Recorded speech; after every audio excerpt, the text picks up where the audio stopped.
Doctor Shashibhushan ಅವರೇ ನಮಸ್ಕಾರ. ನಮಸ್ಕಾರ ಕೇಶವಮೂರ್ತಿ ಅವರೇ, ನಮಸ್ಕಾರ ಎಲ್ಲ ಶ್ರೋತೃಗಳಿಗೂ.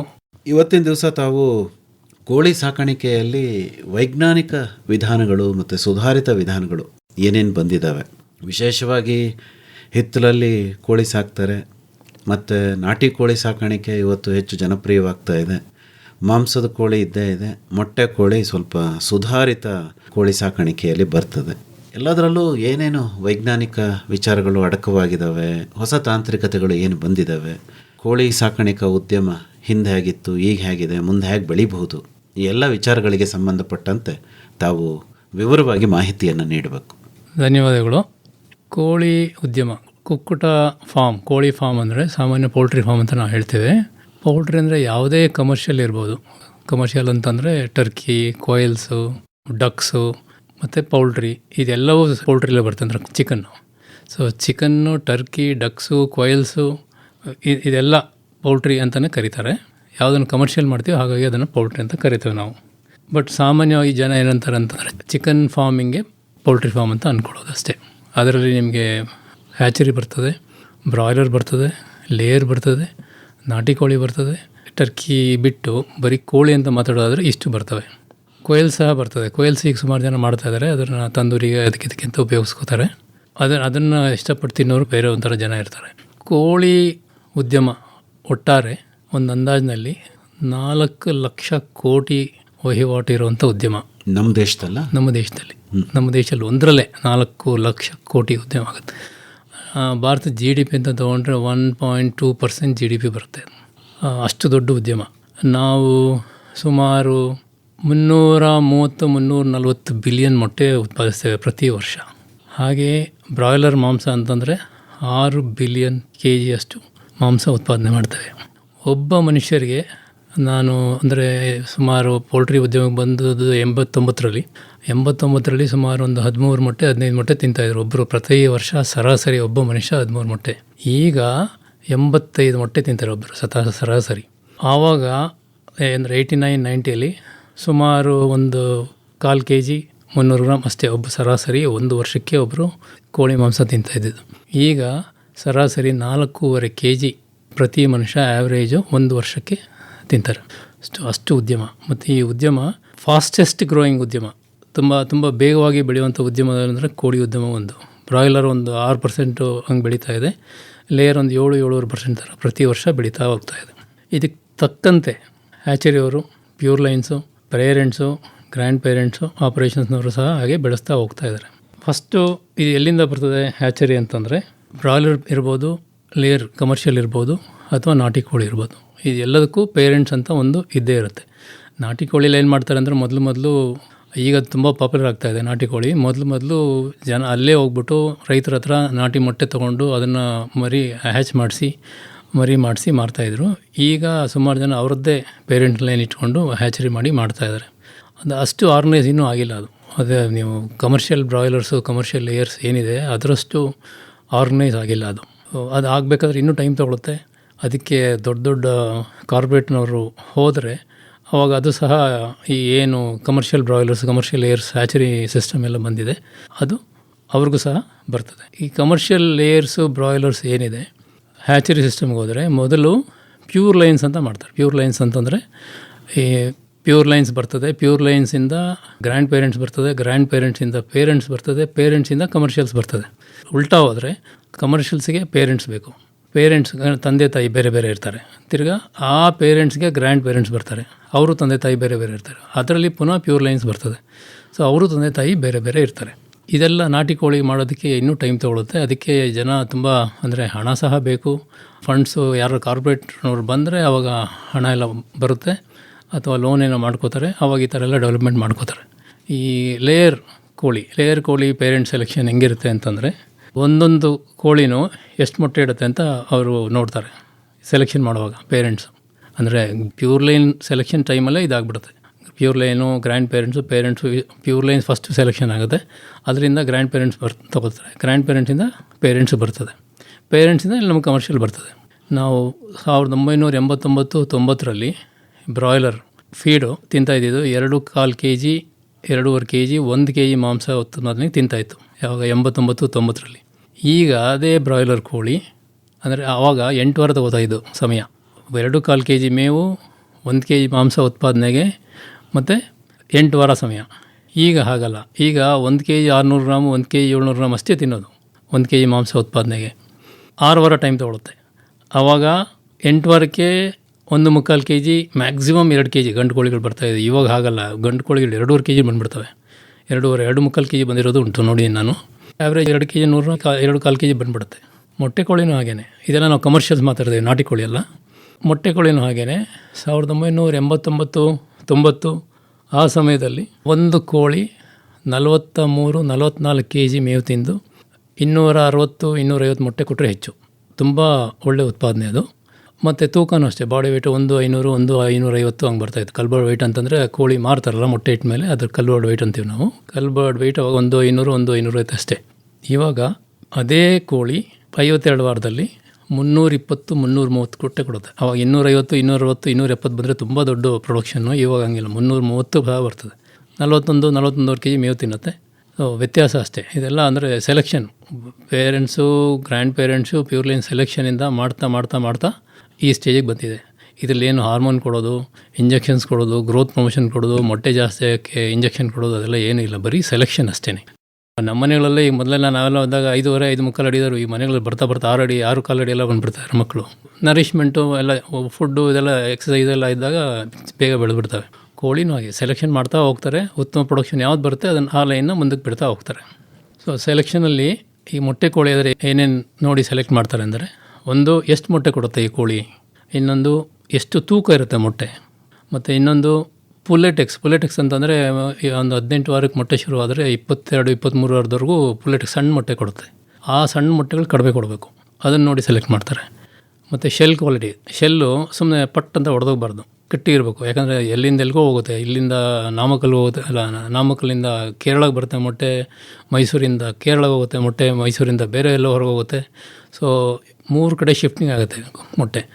ಶೆಡ್ಡಿಂದ ಗೋಡೌನಿಂದ ಟ್ರಾನ್ಸ್ಪೋರ್ಟೇಷನ್ ಲಾರಿಯಿಂದ ಪುನಃ ರಿಟೈಲರ್ಗೆ. ಸೊ ಅಷ್ಟೆಲ್ಲ ಹೋದಾಗ 3 ಕಡೆ ಶಿಫ್ಟಿಂಗು ಪಲ್ಟಾಯಿಸಿದಾಗ ಬ್ರೋಕನ್ಸ್ ಬರಬಾರ್ದು. ಹಾಗಾಗಿ ಶೆಲ್ ಕ್ವಾಲಿಟಿ ನೋಡ್ತಾರೆ. ಮತ್ತು ಮೇವು ಎಷ್ಟು ತಿನ್ನತ್ತೆ ಬ್ರೂಡಿಂಗ್ ಟೈಮಲ್ಲಿ. ಬ್ರೂಡಿಂಗ್ ಅಂತಂದರೆ ಮರಿ ಹುಟ್ಟಿದಾಗಲಿಂದ ಡೇ 1ಇಂದ 8 ವಾರದವರೆಗೂ ಬ್ರೂಡಿಂಗ್ ಅಂತ ಕರೀತಾರೆ. ಆಮೇಲೆ ಗ್ರೋಯಿಂಗ್ ಅಂತ ಕರೀತಾರೆ. ಆಮೇಲೆ ಲೇಯಿಂಗ್ ಅಂದರೆ, ಗ್ರೋಯಿಂಗ್ ಅಂದರೆ 8 ವಾರದಿಂದ 16-17 ಮೊಟ್ಟೆ ಶುರುವಾಗೋದ್ರವರೆಗೂ ಗ್ರೋಯಿಂಗ್ ಅಂತ ಕರೀತಾರೆ. ತಿರ್ಗಿ 16-17ರಿಂದ 72 ವಾರ, ಈಗೆಲ್ಲ 90 ವಾರ 100 ವಾರವರೆಗೂ ಇಡ್ತಾರೆ ಕೋಳಿ. ಆವಾಗ 72 ವಾರ ಇಡ್ತಾಯಿದ್ವಿ ಅಷ್ಟೇ. ಸೊ ಅದನ್ನು ಲೇಯಿಂಗ್ ಅಂತ ಕರೀತಾರೆ. ಸೊ ಎಷ್ಟು ತಿನ್ನತ್ತೆ ಮೇವು, ಬ್ರೂಡಿಂಗಲ್ಲಿ ಎಷ್ಟು ತಿನ್ನತ್ತೆ, ಗ್ರೋಯಿಂಗಲ್ಲಿ ಎಷ್ಟು ತಿನ್ನತ್ತೆ, ಲೇಯಿಂಗಲ್ಲಿ ಎಷ್ಟು ತಿನ್ನತ್ತೆ ಅದನ್ನು ನೋಡ್ತಾರೆ. ಮತ್ತು ಒಂದು ಮೊಟ್ಟೆಗೆ ಎಷ್ಟು ಫೀಡ್ ತಿನ್ನುತ್ತೆ ಅದನ್ನು ನೋಡ್ತಾರೆ. 130 ಗ್ರಾಮ್ ತಿನ್ನುತ್ತಾ, 133 ಗ್ರಾಮ್ ತಿನ್ನುತ್ತಾ. 2 ಕೋಳಿಯಲ್ಲಿ ಫೀಡೇ 65-70% ಖರ್ಚು ಫೀಡೇ. ಹಾಗಾಗಿ ಫೀಡನ್ನು ಉಳಿತಾಯ ಆದರೆ 70%ಅಲ್ಲಿ 1% ಉಳಿತಾಯ ಆದ್ರೂ ಅದು ಒಳ್ಳೆ ಸೇವಿಂಗ್ಸ್ ಅದು. ಹಾಗಾಗಿ ಎಷ್ಟು ಫೀಡ್ ತಿನ್ನುತ್ತೆ ಅದು ತುಂಬ ಮುಖ್ಯ. ಮತ್ತು ಮಾರ್ಟಾಲಿಟಿ ಎಷ್ಟಿರುತ್ತೆ, ಸಾವು ಎಷ್ಟಿರುತ್ತೆ, ಬ್ರೂಡಿಂಗಲ್ಲಿ ಎಷ್ಟಿರ್ಬೋದು, ಗ್ರೋಯಿಂಗಲ್ಲಿ ಎಷ್ಟು ಬರ್ಬೋದು, ಲೇಯಿಂಗಲ್ಲಿ ಎಷ್ಟು ಬರ್ಬೋದು. ಸೊ ಲೇಯಿಂಗಲ್ಲಿ ಮೊದಲೆಲ್ಲ 6%, 5% ಈ ಥರ ಮಾರ್ಟಾಲಿಟಿ ಬಂತಂದರೆ ಬರ್ತಾಯಿತ್ತು. ಇವಾಗಲೂ ಅಷ್ಟೇ ಇದೆ. ಇವಾಗ 1-2% ಜಾಸ್ತಿ ಇರುತ್ತೆ, ಆಚೆ ಈಚೆ ಇರುತ್ತೆ. ಆದರೆ ಲೇಯಿಂಗ್ ಮಾರ್ಟಾಲಿಟಿ ಜಾಸ್ತಿ ಆದರೆ ಅವ್ರು ಕಲ್ಲು ಮಾಡೋದು ಕೋಳಿ ಸಂಖ್ಯೆ ಕಮ್ಮಿ ಆಗುತ್ತೆ. ಈಗ 10,000 ಕೋಳಿಯಲ್ಲಿ 2% ಜಾಸ್ತಿ ಆಯಿತು ಅಂದರೆ 200 ಕೋಳಿ ಹೋಗ್ಬಿಡುತ್ತೆ. ಸೊ 200 ಕೋಳಿ ₹150 ಒಂದು ಕೋಳಿಗೆ ಅಂತಂದರೆ ಅದೇ ₹30,000 ಹೋಗ್ಬಿಡುತ್ತೆ. ಈ ಥರ ಲೆಕ್ಕ ಹಾಕೋತಾರೆ. ಮತ್ತು ಕಲ್ಬರ್ಡ್ ವೆಯ್ಟ್ ಎಷ್ಟಿರುತ್ತೆ, ಮೊದಲೆಲ್ಲ 1-1.5 kg ಹಾಗೆ ಇರ್ತಿತ್ತು. ಈಗೆಲ್ಲ 600, 650 ಎಲ್ಲ ಬರ್ತದೆ. ಸೊ 100-150 ಗ್ರಾಮ್ ಎಕ್ಸ್ಟ್ರಾ ವೆಯ್ಟ್ ಅಂತಂದರೆ 10,000 ಕೋಳಿಗೆ ಹತ್ತತ್ರ 150 kg ಮೇಲೆ ತೂಕ ಬಂದಂಗೆ ಆಯಿತು. ಸೊ ಆ ಥರ ಕಲ್ಬರ್ಡ್ ವೆಯ್ಟ್ ಸಹ ನೋಡ್ತಾರೆ. ಮತ್ತು ಮೆನ್ಯೂರ್ ಕ್ವಾಲಿಟಿ, ಕೆಲವೊಂದು ಕೋಳಿಗಳು ಗೊಬ್ಬರನ ಲೂಸ್ ಡ್ರಾಪಿಂಗ್ಸ್ ಆ ಥರ ಇರ್ತವೆ. ಸೊ ಅದನ್ನು ನೋಡ್ತಾರೆ. ಗೊಬ್ಬರ ಗಟ್ಟಿ ಆಗುತ್ತಾ, ಲೂಸ್ ಆಗುತ್ತಾ. ಪೀಕ್ ಪ್ರೊಡಕ್ಷನ್ ಒಂದ್ಸರಿ ಲೂಸ್ ಡ್ರಾಪಿಂಗ್ಸ್ ಆಗುತ್ತೆ. ಪೀಕ್ ಪ್ರೊಡಕ್ಷನ್ ಅಂದರೆ ಕೋಳಿ 98-99% ಪ್ರೊಡಕ್ಷನ್ ಕೊಡುತ್ತೆ. ಅಂದರೆ 10,000 ಕೋಳಿ ಇದ್ದರೆ ನಿಮಗೆ 9,900 ಮೊಟ್ಟೆ ಎಲ್ಲ ಬರುತ್ತೆ ಒಂದು 2-3 ದಿನ. ಒಂದಿನದಾದರೆ ಏನೋ ಲೆಕ್ಕ ಎತ್ತವಾಗ ಏನೋ ಡಿಫ್ರೆನ್ಸ್ ಅಂದಾಗಿರ್ಬೋದು. ಬಟ್ 9,900 2-3 ದಿನ ಬರ್ತದೆ. 9,800 2-3 ದಿನ ಬರ್ತದೆ. ಅಂದರೆ ಒಂದಿನದ ಮೊಟ್ಟೆ ಅಲ್ಲ ಅದು. ಆ ಲೆಕ್ಕದಲ್ಲಿ ಆ ಪೀಕಲ್ಲಿ ಒಂದ್ಸಲ ಲೂಸ್ ಡ್ರಾಪಿಂಗ್ಸ್ ಬರುತ್ತೆ. ಮತ್ತು ರೋಗ ನಿರೋಧಕ ಶಕ್ತಿ ಅದನ್ನು ನೋಡ್ತಾರೆ. ರೋಗ ನಿರೋಧಕ ಶಕ್ತಿ ಏನು ಹೇಗಿದೆ, ಕೆಲವು ಸಣ್ಣ ಪುಟ್ಟ ಕಾಯಿಲೆಗಳೆಲ್ಲ ಕೋಳಿಗಳು ಸತ್ತೋಗ್ತವ ಎಲ್ಲ ನೋಡ್ಕೋತಾರೆ.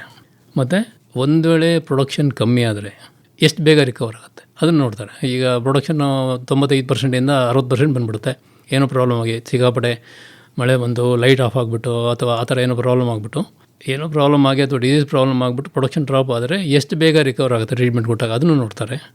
ಸೊ ಹೀಗೆ ಹಲವಾರು ಪ್ಯಾರಾಮೀಟರ್ಸ್ ನೋಡಿಬಿಟ್ಟು ಇರೋದರಲ್ಲಿ ಅತ್ಯುತ್ತಮವಾಗಿರೋದನ್ನು ಸೆಲೆಕ್ಟ್ ಮಾಡ್ಕೋತಾರೆ. ಅದೇ ನಾನು ಈಗಾಗಲೇ ಹೇಳ್ದಂಗೆ 85, 89, 90 ಆ ಟೈಮಲ್ಲಿ 270, 260 ಮೊಟ್ಟೆ ಬಂದರೆ ತುಂಬ ದೊಡ್ಡದು. ಈಗ ಆಗಲ್ಲ. ಈಗ 2020 320, 330 ಮೊಟ್ಟೆ ಸಿಗುತ್ತೆ. ಹಾಗೆ ಮೇವು ಅಷ್ಟೇ. ಆವಾಗ 43-44 kg ಮೇವು ತಿಂತಾಯಿದ್ದು, ಅಂದರೆ 270 ಮೊಟ್ಟೆ ಕೊಡಲಿಕ್ಕೆ. ಈಗ 330 ಮೊಟ್ಟೆ ಕೊಡಲಿಕ್ಕೆ 42 kg 41 kg ತಿನ್ನುತ್ತೆ ನೋಡಿ. ಆಗ ಅದಕ್ಕೂ ಇದಕ್ಕೂ 60 ಮೊಟ್ಟೆ ವ್ಯತ್ಯಾಸ ಆಗುತ್ತೆ. ಫೀಡು 1 kg ಕಮ್ಮಿ ಆಗುತ್ತೆ. ಸೊ 60 ಮೊಟ್ಟೆ ಈಗ ₹5 ಲೆಕ್ಕ ಹಾಕೊಂಬಿಟ್ರೆ ₹300 ಅದೇ ಆಗೋಯ್ತು. ಸೊ ಆ ಥರ ವ್ಯತ್ಯಾಸ ಬರ್ತದೆ ಇದರಲ್ಲಿ. ಅದೇ ನಾನು ಆಗಲೇ ಹೇಳಿದೆ, ಅದನ್ನು ಪುನಃ ರಿಪೀಟ್ ಮಾಡ್ತೇನೆ. ಸ್ಟೆರಾಯ್ಡ್ಸ್ ಕೊಡೋದು, ಹಾರ್ಮೋನ್ಸ್ ಕೊಡೋದು, ಇಂಜೆಕ್ಷನ್ಸ್ ಎಲ್ಲ ಕೊಡೋದು ಮೊಟ್ಟೆ ಜಾಸ್ತಿ ಆಗಲಿಕ್ಕೆ ಆ ಥರದ್ದೆಲ್ಲ ಏನೂ ಇಲ್ಲ. ಈಗ ಬ್ರಾಯ್ಲರ್ ಪೇರೆಂಟ್ಸ್ ಅಂತ ಅಂದ್ಕೊಂಡ್ರೆ ಅದರಲ್ಲೂ ಅಷ್ಟೇ ಮಾರ್ಟಾಲಿಟಿ ಎಷ್ಟು ಬರುತ್ತೆ. ಈಗ ಬ್ರಾಯ್ಲರ್ ಏನಂತಂದರೆ ನಂಬರ್ ಗೇಮು. ಫೀಡ್ ಕಮ್ಮಿ ತಿನ್ನಬೇಕು, ಮಾರ್ಟಾಲಿಟಿ ಕಮ್ಮಿ ಇರಬೇಕು. ಹೆಚ್ಚಿನವರೆಲ್ಲ ಬ್ರಾಯ್ಲರ್ ರೇರಿಂಗ್ ಸಿಸ್ಟಮಲ್ಲಿ ಇಂಟಿಗ್ರೇಷನ್ ಸಿಸ್ಟಮ್ನವರೇ ಹೆಚ್ಚು. 70%, 80% ಇಂಟಿಗ್ರೇಷನ್ ಸಿಸ್ಟಮ್ ಅಂದರೆ ಅವರೇ ಮರಿ ಕೊಡ್ತಾರೆ, ಅವರೇ ಫೀಡ್ ಕೊಡ್ತಾರೆ, ಅವರೇ ಔಷಧಿ ಕೊಡ್ತಾರೆ, ಅವರೇ ಕೋಳಿ ತೊಗೊಂಡು ಹೋಗ್ತಾರೆ. 1 kg ಇಷ್ಟು ಅಂತ ಕೊಡ್ತಾರೆ ನೀವು ಬೆಳೆಸಿದ್ದಕ್ಕೆ. ಸೊ 1 kg ಇಷ್ಟು ಅಂತ ಕೊಟ್ಟಾಗ ನಿಮ್ಮದು ಮಾರ್ಟಾಲಿಟಿ ಕಮ್ಮಿ ಇರಬೇಕು. ಅವರು 10,000 ಕೋಳಿ ಕೊಟ್ಟರೆ 200 ಮರಿ ಫ್ರೀ ಕೊಟ್ಟಿರ್ತಾರೆ. ಸೊ ಆ 200 ಮರಿ ಒಳಗಿದ್ರೆ ನೀವು ಮಾರ್ಟಾಲಿಟಿ ನಿಮಗೆ ರೇಟ್ ಚೆನ್ನಾಗಿ ಸಿಗುತ್ತೆ. kg ₹7, ₹7 ಎಲ್ಲ ಕೊಟ್ಬಿಡ್ತಾರೆ. ಹಾಗೆ ಗ್ರೋತು ಅಷ್ಟೇ. Feed 1 kg 600 gram, 1 kg 650 gram ತಿಂದಿದ್ರೆ, ನಾನು ಮೊನ್ನೆ ಕೋಸ್ಟಲ್ ಹ್ಯಾಚರೀಸ್ ಅವ್ರ ಓನರ್ ಜೊತೆ ಮಾತಾಡ್ತಿದ್ದೆ. ಅವ್ರು ಹೇಳ್ತಿದ್ರು 1 kg 600 ಸಹ ತಿಂತದೆ 1 kg ಮಾಂಸ ಉತ್ಪಾದನೆಗೆ ಅಂತ. ಸೊ ಆ ಥರ ಕಡಿಮೆ ತಿಂದವಕ್ಕೆ ರೇಟ್ ನಿಮಗೆ ಜಾಸ್ತಿ ಕೊಡ್ತಾರೆ. ಒಂದು kg ಇಷ್ಟು ಅಂತ ಇನ್ನೂ ಜಾಸ್ತಿ ಸಿಗುತ್ತೆ. ಮಾರ್ಟಾಲಿಟಿ ಅದೊಂದಾಯಿತು. ಮತ್ತು ಅದರಲ್ಲೂ ಅಷ್ಟೇ ಡಿಸೀಸ್ ರೋಗನಿರೋಧಕ ಶಕ್ತಿ ನೋಡ್ತಾರೆ. ಆಮೇಲೆ ಬ್ರಾಯ್ಲರ್ಗಳಲ್ಲಿ ತಲೆ ದಪ್ಪ ಇರಬಾರ್ದು. ತಲೆ ಕಾಲು ವೇಸ್ಟೇಜ್ ಆಗುತ್ತೆ. ಪುಕ್ಕ ಎಲ್ಲ ವೇಸ್ಟೇಜ್. ಪುಕ್ಕ ಕಮ್ಮಿ ಇರಬೇಕು, ತಲೆ ತುಂಬ ದಪ್ಪ ಇರಬಾರ್ದು. ಮತ್ತು ಇದರ ಇಂಟೆಸ್ಟೈನ್ಸ್ ಎಲ್ಲ ಚಿಕ್ಕದಾಗಿರಬೇಕು, ವೇಸ್ಟೇಜ್ ಕಮ್ಮಿ ಇರಬೇಕು. ಈಗ ಒಂದು ಕೋಳಿ ಕಟ್ ಮಾಡಿದರೆ 35% ಹತ್ತಿರ ವೇಸ್ಟೇಜ್ ಆಗುತ್ತೆ. ಆ ವೇಸ್ಟೇಜ್ ಕಮ್ಮಿ ಆದರೆ 2% ಕಮ್ಮಿ ಆದರೂ ಸಹ ರೈತನ ಲಾಭ ಆಗುತ್ತೆ, ಪ್ರೊಡಕ್ಷನ್ಗೆ ಲಾಭ ಆಗುತ್ತೆ. ಅದನ್ನು ನೋಡ್ತಾರೆ, ವೇಸ್ಟೇಜ್ ಕಮ್ಮಿ ಇರಬೇಕು ಅಂತ. ಮತ್ತು ಬ್ರೆಸ್ಟ್ ಮೀಟ್ ದೊಡ್ಡದಿರಬೇಕು, ಅದನ್ನು ನೋಡ್ತಾರೆ. ಬ್ರೆಸ್ಟ್ ಮೀಟು ಚಿಕ್ಕದಿದ್ದರೆ ಕೋಳಿ ಎಷ್ಟಿದ್ರೂ ವೇಸ್ಟೇಜ್ ಜಾಸ್ತಿ ಬಂದುಬಿಡುತ್ತೆ. ಸೊ ಬ್ರೆಸ್ಟ್ ಮೀಟ್ ಜಾಸ್ತಿ ಮತ್ತು ಹೆಚ್ಚಿನ ನಮ್ಮಲ್ಲಿ ಆ ಥರ ಏನು ತುಂಬ ಸಪ್ರೇಟ್ ಮಾಡ್ಕೊಳ್ಳಲ್ಲ. ಈ ಕೆಲವೊಬ್ಬರು ಮಾರ್ಕೆಟ್ ಮಾಡ್ತಾಯಿದ್ದಾರೆ. ಏನು ಕಾಲೇ ಬೇರೆ, ತಲೆನೇ ಬೇರೆ, ಬ್ರೆಸ್ಟ್ ಮೀಟ್ ಬೇರೆ, ಲಿವರ್ ಬೇರೆ, ಮತ್ತು ಲೆಗ್ಸು ಲಾಲಿಪಾಪ್ಗೆ ಬೇರೆ, ಆ ಥರ ಬೇರೆ ಬೇರೆ ಮಾಡ್ತಾರೆ. ಒಂದು ಕೋಳಿ ಬೇರೆ ಬೇರೆ ಪಾರ್ಟು, ನೆಕ್, ಮತ್ತು ಅದರಲ್ಲಿ ಕೆಲವರು ಪೆಟ್ ಫೀಸ್ ಅಂತಲೂ ಕೊಡ್ತಾರೆ. ಪೆಟ್ ಫೀಸ್ ಅಂತಂದರೆ ಸಾಕು ಪ್ರಾಣಿಗಳಿಗೆ ಅಂತಲೇ ಬ್ಯಾಕ್ ಆ್ಯಂಡ್ ನೆಕ್ ಅಂತ ಸಪ್ರೇಟ್ ಮಾಡಿ ಕೊಡ್ತಾರೆ. ಸೊ ಇದೆಲ್ಲ ವೇಸ್ಟೇಜು ಕಡಿಮೆ ಇದ್ದರೆ ಅದನ್ನು ಸೆಲೆಕ್ಟ್ ಮಾಡ್ಕೋತಾರೆ. ಮತ್ತು ಕಾಲು ಸ್ಟ್ರಾಂಗ್ ಇರಬೇಕು. ನಮಗೆ ಇಂಡಸ್ಟ್ರಿಯಲ್ ಪ್ರಾಬ್ಲಮ್ ಇರೋದು ಕಾಲು ಸ್ಟ್ರಾಂಗ್ ಇದ್ದರೆ ತೂಕ ಎಷ್ಟಾದರೂ ಬರ್ಸ್ಬಿಡ್ಬೋದು. ಅದನ್ನು ತಡ್ಕೊಳ್ಳೋಕ್ಕೆ ಕಾಲು ಸ್ಟ್ರಾಂಗ್ ಇರಬೇಕು. ನೀವು 3 kg ತೂಕ 6 ವಾರದಲ್ಲಿ ಬರ್ಸ್ಬೋದು, ಆದರೆ ಸ್ಟ್ರಾಂಗ್ ಕಾಲು ಕುತ್ಕೊಂಡ್ಬಿಡುತ್ತೆ ವೀಕ್ ಆಗಿಬಿಟ್ಟು. ಸೊ ನಮಗೆ ಕಾಲು ಸ್ಟ್ರಾಂಗ್ ಇರುವಂಥ ಕೋಳಿ ಸಲ ಸೆಲೆಕ್ಟ್ ಮಾಡ್ಕೋತಾರೆ. ಮತ್ತು ಫೀಡ್ ಕನ್ವರ್ಷನ್ ರೇಷಿಯೋ ಅಂದರೆ 1 kg ಮಾಂಸ ಉತ್ಪಾದನೆಗೆ ಎಷ್ಟು ಫೀಡ್ ತಿನ್ನುತ್ತೆ, ಎಷ್ಟು ಮೇವು ತಿನ್ನುತ್ತೆ, ಅದು ಸಹ ಇಂಪಾರ್ಟೆಂಟು. ಬ್ರಾಯ್ಲರಲ್ಲಿ ಅದೆಲ್ಲ ನೋಡ್ತಾರೆ. ಅಂದರೆ ಪೇರೆಂಟ್ಸ್ ಸೆಲೆಕ್ಷನ್ಲಿ, ಗ್ರ್ಯಾಂಡ್ ಪೇರೆಂಟ್ಸ್ ಸೆಲೆಕ್ಷನ್ಲಿ ಇದೆಲ್ಲ ನೋಡಿ ಆಮೇಲೆ ಸೆಲೆಕ್ಟ್ ಮಾಡ್ಕೋತಾರೆ. ನಾನು ಈಗಾಗಲೇ ಹೇಳಿದೆ 1985-90ರಲ್ಲಿ 2.25 kg 2.5 kg ಮೇವು ತಿನ್ನೋದು 1 kg ಮಾಂಸ ಉತ್ಪಾದನೆಗೆ. ಈಗ ಹಂಗಿಲ್ಲ. ಈಗ 1600, 1750 ಮ್ಯಾಕ್ಸಿಮಮ್. ಅದಕ್ಕಿಂತ ಜಾಸ್ತಿ ಅಂದರೆ ಅವ್ರದ್ದು ಪರ್ಫಾರ್ಮೆನ್ಸ್ ಚೆನ್ನಾಗಿಲ್ಲ. ಯಾರು ಫಾರ್ಮ್ ಮಾಡ್ತಾ ಇರ್ತಾರೋ ಅವರು ಏನು ಮ್ಯಾನೇಜ್ಮೆಂಟಲ್ ಪ್ರಾಬ್ಲಮ್ ಇರ್ತದೆ, ಅವರು ಸರಿ ಮಾಡ್ಕೋಬೇಕು. ಮಾರ್ಟಾಲಿಟಿ ಜಾಸ್ತಿ ಆದರೂ ಸಹ FCR ಜಾಸ್ತಿ ಬರುತ್ತೆ. ಯಾಕಂದರೆ 2%, 3% ಎಕ್ಸ್ಟ್ರಾ ಮಾರ್ಟಾಲಿಟಿ ಬಂದರೆ ತಿರ್ಗಾ ಅದು ತಿಂದದ ಮೇವು ಈ ಜೀವಂತ ಇರೋ ಕೋಳಿ ಬರ್ತದೆ ಲೆಕ್ಕ. ಹಾಗಾಗಿ FCR ಜಾಸ್ತಿ ಆಗುತ್ತೆ. ಆವಾಗ 8 ವಾರಕ್ಕೆ ಬರ್ತಾಯಿದ್ದು ತೂಕ ಈಗ 5 ವಾರಕ್ಕೆ ಬಂದುಬಿಡುತ್ತೆ. ಆವಾಗ 8 ವಾರಕ್ಕೆ 1.25, 2 kg ಬರ್ತಾಯಿತ್ತು. ಈಗ 5 ವಾರಕ್ಕೆ 1.25, 2 kg ಬಂದುಬಿಡುತ್ತೆ. ಕೋಳಿ ಅಷ್ಟು ಚೆನ್ನಾಗಿ ಆ ಥರದ್ದು ನೋಡಿ ಸೆಲೆಕ್ಟ್ ಮಾಡ್ಕೋತಾರೆ. ಇಲ್ಲಿ ಪುನಃ ನಾನು ಹೇಳ್ತೇನೆ, ಸ್ಟೀರಾಯ್ಡ್ ಕೊಡಲ್ಲ, ಹಾರ್ಮೋನ್ಸ್ ಕೊಡಲ್ಲ, ಗ್ರೋತ್ ಪ್ರೊಮೋಟರ್ಸು ಅದೆಲ್ಲ ಏನೂ ಕೊಡಲ್ಲ. ಸೊ ಇಷ್ಟು ಹ್ಯಾಚರಿದು ಸೆಲೆಕ್ಷನ್ದು ಎಲ್ಲ ಆಯಿತು.